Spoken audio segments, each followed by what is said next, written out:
Break के बाद रुक करेंगे अलीगढ़ बुलेटिन की ओर। अलीगढ़ के थाना क्वारसी इलाके के क्वारसी बाईपास पर संचालित थेरेपी सेंटर पर स्वास्थ्य विभाग व प्रशासन ने कार्यवाही करते हुए उसे सील कर दिया है।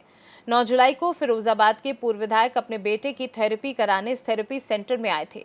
डॉक्टर ने थेरेपी सेंटर में पूर्व विधायक के बेटे का गलत इलाज किया था, जिसके चलते पूर्व विधायक के बेटे को लकवा मार गया था। पूर्व विधायक ने प्रशासन से शिकायत कर कार्यवाही की मांग की थी, जिसके बाद उस दौरान स्वास्थ्य विभाग की टीम ने डॉक्टर के केबिन पर सील लगाई थी और जांच चल रही थी। जांच के बाद आज जिला प्रशासन व स्वास्थ्य विभाग की टीम ने थेरेपी सेंटर पर कार्यवाही करते हुए सील लगाई है। इस दौरान एसीएम संजय मिश्रा ने सील कार्यवाही के बाद अग्रिम कार्यवाही की बात कही है। सुनिए। घटना है, उसी के क्रम में पहले कार्रवाई हुई थी और लगभग 9 जुलाई की ये घटना है। और उसके क्रम में क्या हुआ था कि एक केबिन जिसमें वो डॉक्टर साहब बैठते थे, केवल उसी को सील किया गया था। लेकिन चूंकि इसमें जांच चल रही है तो आज हम इनका पूरा कैंपस सील कर रहे हैं। आज किस तरह की कार्रवाई रही है?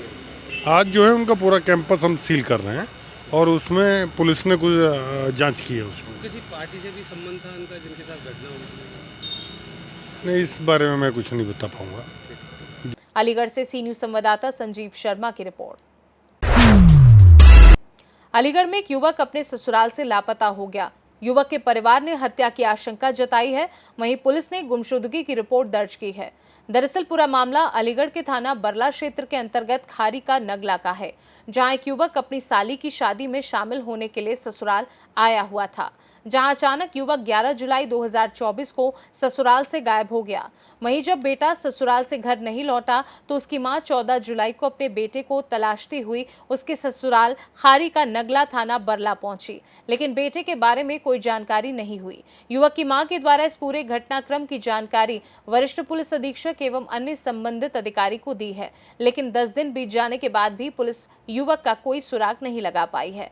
जब इस पूरे मामले में एसपी ग्रामीण से बात की गई तो उन्होंने कहा कि जल्द ही जल्द युवक की बरामदगी की जाएगी। इस पूरे मामले में युवक की मां का रो रो कर बुरा हाल है। मेरा नाम इंदिरा देवी। कहाँ की रहने वाली हो? मैं दिल्ली की हूँ। अलीगढ़ क्यों आई हो, क्या बात है? मेरा बेटा गुम हो गया था। यहाँ पे आया था अपनी ससुराल। कहाँ है ससुराल बेटे की? यहाँ पे खारी का नगरा बल्ला के पास में। और क्या कहता नहीं है, मेरा बेटा यहाँ पे मुझे नहीं मिला और मुझे खुद विश्वास है कि इसके माँ बाप ने ससुर ने इन्होंने मार दिया मेरे लड़के को। तो अभी तक आपके बेटे से मुलाकात हो सकी है? नहीं।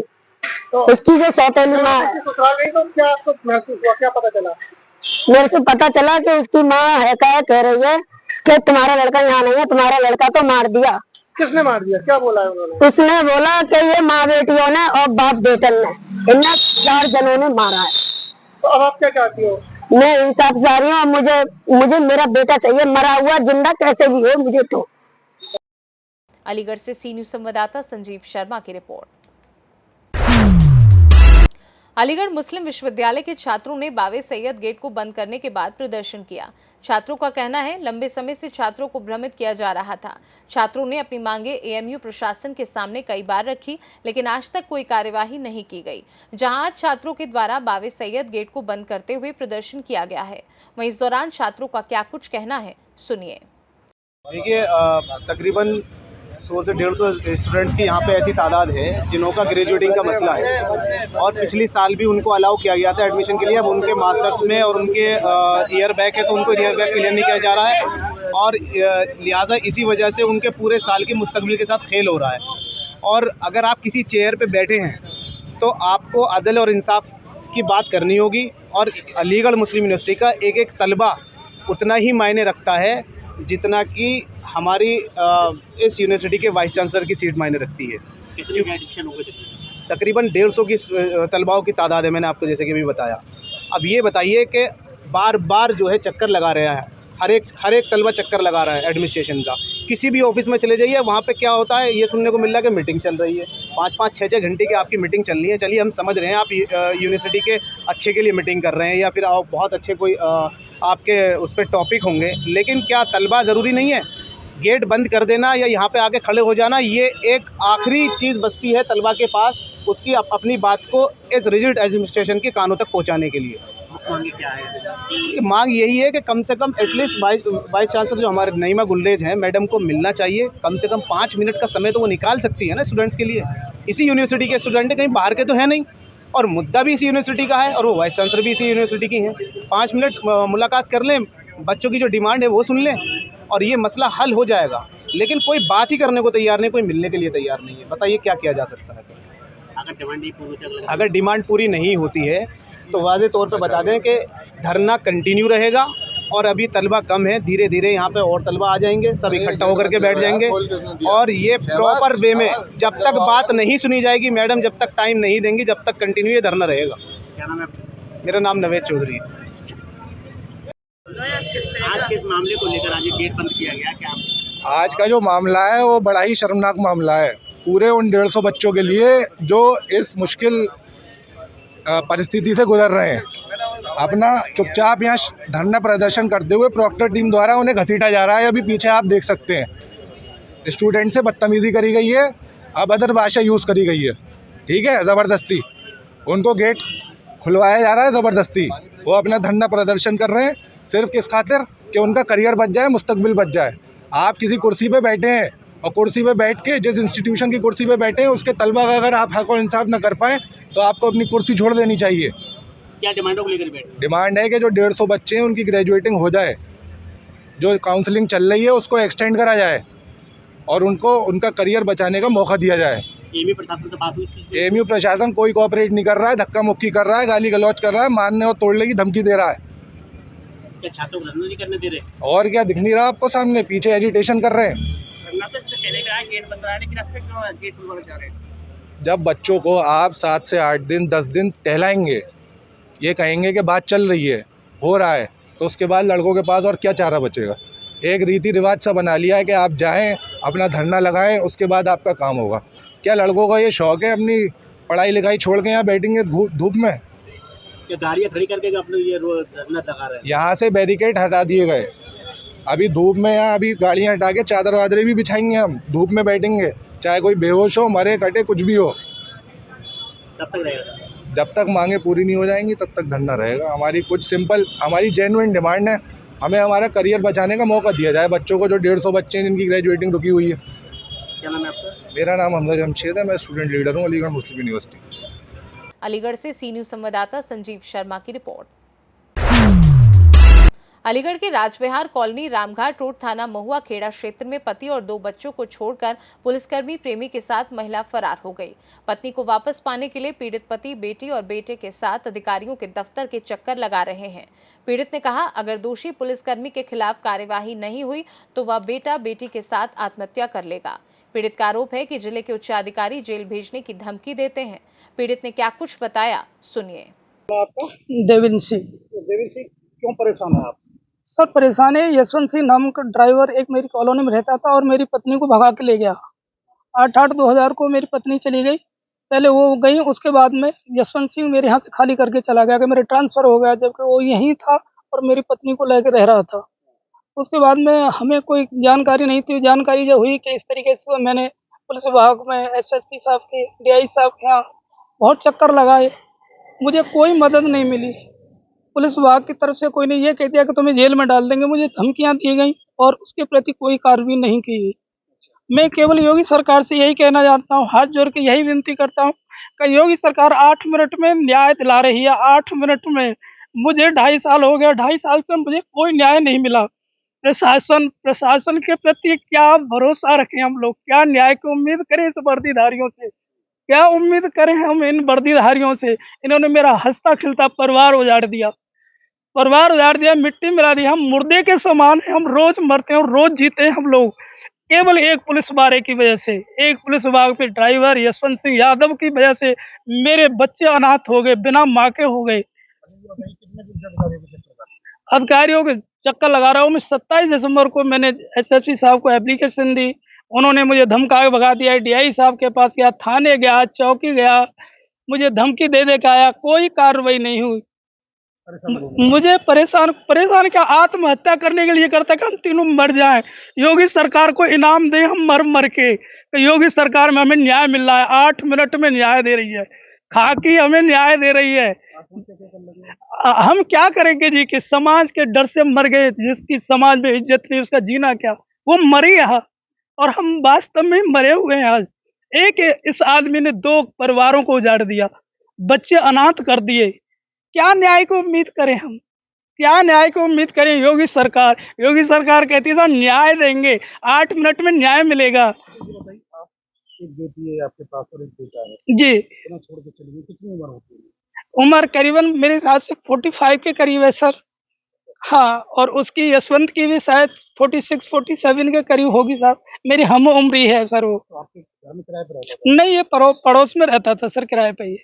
हाँ, तब से लगातार न्याय की उम्मीद लगाए हुए न्याय को उम्मीद साल लगा रहे हैं, मुझे धमकी भी देता रहा, मेरे घर परिवार में मुझे धमकी देता रहा। मैंने कि हम लोग दुकानदार आदमी, हमें वर्दी से हमें लड़ाई झगड़ों से क्या मतलब है, हम सब डरते थे वर्दी का। आज वर्दी ने मेरा घर उजाड़ दिया, मेरे बच्चे अनाथ कर दिए। योगी सरकार को कितना धन्यवाद दिएगा, 8 मिनट में हमें न्याय मिल रहा है। योगी से मांग केवल कि इसको बर्खास्त कर जेल में डाला जाए, जो भी दोषी है उनको दंड दिया जाए। मेरी आत्मा मुझे संतुष्टि, मेरे बेटा बेटी को संतुष्टि तभी मिली, उससे पहले कोई संतुष्ट नहीं। आत्महत्या करेंगे, मरेंगे हम लोग, मरना है हमको। क्या करेंगे जी के, क्या करेंगे हम? मेरी उम्र 48 के करीब समथिंग है, क्या करूंगा मैं? बेटा बेटी शादी योग्य हैं। क्या करते हैं? मेरा छोटा सा दवा का कारोबार है सर। मुझे अटैक पड़ चुका है, अटैक की वजह से मैं दुकान पर नहीं बैठ पाता हूँ। मैं ये राजविहार कॉलोनी, रामघाट रोड, अलीगढ़, थाना महुआ खेड़ा जा। अलीगढ़ से सी न्यूज संवाददाता संजीव शर्मा की रिपोर्ट। अलीगढ़ यमुना एक्सप्रेस के लिए अधिकृत भूमि के मुआवजे और अन्य समस्याओं को लेकर टप्पल इंटरचेंज पर किसानों की महापंचायत हुई। इसमें 40 मिनट तक अधिकारियों व किसानों के बीच वार्ता हुई, लेकिन कोई हल नहीं निकल पाया। अब इस मुद्दे पर 24 जुलाई को अलीगढ़ और 26 जुलाई को नोएडा में अधिकारियों के साथ वार्ता होगी। किसानों का कहना है कि यमुना एक्सप्रेस के लिए जमीन अधिग्रहण में जो मुआवजा दिया गया था उससे वह संतुष्ट नहीं थे और हाईकोर्ट चले गए थे। हाईकोर्ट ने अधिग्रहण दर पर 64.7% अतिरिक्त मुआवजा देने का आदेश दिया था। किसानों की मुख्य मांग इसी मुआवजे का भुगतान करने की है। महापंचायत में शामिल हुए भारतीय किसान यूनियन प्रवक्ता राकेश टिकैत ने कहा कि देश भर में किसानों की अलग अलग स्थान पर अलग अलग समस्या है। यहाँ भूमि अधिग्रहण का मामला है, आगरा में बिजली और जमीन अधिग्रहण का मुद्दा है। सरकार जमीन के सर्किल रेट नहीं बढ़ा रही, जबकि अधिकारियों और कर्मचारियों के वेतन व भत्ते में बढ़ोतरी होती रहती है। यहाँ के किसानों का 64% मुआवजा बाकी है। हमारी मांग है कि यमुना एक्सप्रेस के लिए अधिकृत जमीन का किसानों को नोएडा जितना सर्किल रेट और मुआवजा दिया जाए। वहीं 24 और 26 जुलाई को पुनः होने वाली बैठकों में समाधान नहीं निकलने पर भाकियों ने आंदोलन की चेतावनी दी है। वहीं पंचायत में अलीगढ़, गौतम बुद्ध नगर, हाथरस, आगरा आदि अन्य जिलों के बाकी पदाधिकारी व कार्यकर्ताओं ने भाग लिया। इसमें कमांडो आप सिंह, मंडल अध्यक्ष ओमपाल चलन, रामपाल शर्मा, धर्मवीर सिंह, जिलाध्यक्ष मथुरा सुभाष चौधरी आदि मौजूद रहे। में अलग अलग समस्याएं हैं, देश के अलग अलग हिस्से में अलग अलग समस्याएं हैं। यहाँ पर अगर हम बात करेंगे, यहाँ पे भूमि अधिग्रहण का मामला है और पूरे देश में सर्किल रेट सरकार नहीं बढ़ा रही। सर्किल रेट बढ़ाएगी तो सरकार अधिग्रहण करेगी तो 4 गुना देना पड़ेगा। तनख्वाह भत्ते तो बढ़ जाएंगे, लेकिन जमीन का सर्किल रेट नहीं बढ़ेगा। ये समस्या है। यहाँ पे पानी नहीं दिया जा रहा। धान की फसल लगेगी तो किसान अपनी जमीन से नफरत करना शुरू करे, ये पूरी पॉलिसी सरकार को पड़ेगी। 64% का मामला है जो नोएडा में लागू कराए उन्होंने, वो सब जगह लागू हो कि जिस जमीन अधिग्रहण हुई है उसको 64% हम देंगे। भाई साहब, क्या मानते हैं जिस तरह से आज आपने यहाँ महापंचायत की अधिकारियों से बातचीत होगी, आप समय देंगे, अगर वहाँ फिर भी नहीं कुछ सुनता तो आंदोलन तो फिर ये कहीं हो रहा थोड़ा चलेगा। ना यहाँ टेंट लगाने की जरूरत है, ना यहाँ बरसात का डर है, ना कहीं का। हमने इस तरह के स्थान चिन्हित कर दिए। भाई यहाँ से ऊपर जाओ तो सरकार बंद, नीचे आओ तो किसान संगठन, दोनों चीज़ यही हाईवे भी तो है। अच्छा सर, ये बताइए, ग्रेटर नोएडा के लिए ज़मीन का अधिग्रहण किया गया है, वहाँ पे भी किसानों के साथ इस तरीके से देखने को मिला, आंदोलन भी किया लेकिन कोई बात निकल के नहीं। देखो, आंदोलन होते रहेंगे तो कुछ मिलता रहेगा, आंदोलन नहीं होगा तो कुछ नहीं मिलेगा। सरकार की बात में दान पात्र का भी खाता है, आंदोलन होते रहेंगे तो मिलेगा। आगरा में भी जाएंगे आप? आगरा में बिजली का इशू है और जमीन अधिग्रहण का इशू भी है, वहाँ पर बाईपास भी करना उसका इशू है, तो हम पूरे देश भर में जाएंगे। अच्छा, ग्रेटर अलीगढ़ के लिए भी जमीन अधिग्रहण हुई है, किसानों के वहाँ उनका कहना था कि हमारे सर्किल रेट नहीं बढ़े तो 2 साल से। ये पूरे देश की समस्या है, सर्किल रेट नहीं बढ़ा रहे, ये सोची समझी चाल सरकारों की है, ये सर्किल रेट ना बढ़ाना पड़े और जमीन सस्ती मिल जाए। अलीगढ़ से सी न्यूज़ संवाददाता संजीव शर्मा की रिपोर्ट। अलीगढ़ में सावन के पहले सोमवार पर शहर से देहात तक के शिवालय बम बम भोले के जयघोष से गूंज उठे। गर्मी और उमस के बावजूद श्रद्धालु जलाभिषेक के लिए घंटों कतार में लगे रहे। रविवार देर रात्रि से कांवड़ियों के समूह रामघाट रोड से गुजर रहे थे। कांवड़ियों ने श्री खेरेश्वर मंदिर और श्री अचलेश्वर मंदिर में गंगा जल अर्पित किया। श्रद्धालुओं ने शिवलिंग पर गंगाजल, फूल, बेलपत्र, धतूरा एवं अक्षत चढ़ाकर पूजा अर्चना की। श्रद्धालुओं ने प्रसाद वितरण के साथ ही भंडारे का आयोजन किया। शाम को महाआरती के बाद प्रसाद बांटा गया। जयगंज स्थित मंगलेश्वर महादेव मंदिर में रुद्राभिषेक किया गया। यहां पर हुई महाआरती में पंडित भवानी शंकर शास्त्री, आचार्य महेश चंद्र व्यास, अंकित वार्ष्णेय आदि मौजूद रहे। धर्म समाज महाविद्यालय में छात्र नेता पुष्कर शर्मा के साथ छात्राओं ने बाबा महाकाल का रुद्राभिषेक किया। अलीगढ़ से सी न्यूज़ संवाददाता संजीव शर्मा की रिपोर्ट। फिलहाल के लिए अलीगढ़ बुलेटिन में बस इतना ही। वक्त है एक छोटे से ब्रेक का। ब्रेक के उस पार हम आपको और भी तमाम बड़ी खबरों से करवाएंगे रूबरू।